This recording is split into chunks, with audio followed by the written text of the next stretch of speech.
Central bank of इंडियाच्या खामगाव शाखेत स्वतःच्या वडिलांच्या नावानं असलेल्या कर्जासंदर्भात कर्जमाफीची विचारणा करण्यासाठी आलेल्या अमोल टिकार या खातेदारानं आक्रमक होत शाखेचे व्यवस्थापक आणि कृषी वित्त अधिकारी यांना मारहाण केली।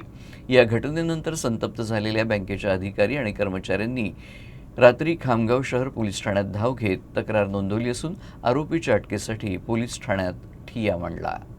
शासनानं जाहीर केलेल्या शेतकरी कर्जमाफीच्या पहिल्या यादीत आपल्या वडिलांचं नाव नसल्याचं समजताच अमोल टिकार या व्यक्तीनं गुरुवारी संबंधित बँकेत गोंधळ घातल्याचा आरोप आहे। यावेळी त्यानं बँक प्रशासनासोबत वाद घालत शाखा व्यवस्थापकांना आणि कृषी वित्त अधिकाऱ्याला मारहाण केल्याची तक्रार करण्यात आली आहे। या घटनेनंतर या प्रकाराचा निषेध करत सेंट्रल बँकेचे सर्व शाखा व्यवस्थापक आणि कर्मचारी एकत्रितपणे खामगाव शहर पोलीस ठाण्यात दाखल झाले। त्यांनी अमोल टिकार याच्या विरुद्ध तक्रार दाखल करून त्याला तातडीनं अटक करण्याची मागणी केली।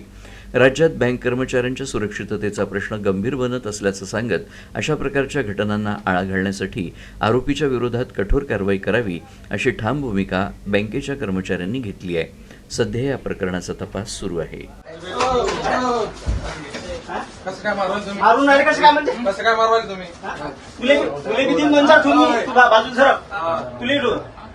कोणाच्या बापाला नोकरीस तू? कोणाच्या बापाला नोकरीस? कोणाच्या? कोणाच्या बापाला नोकरीस?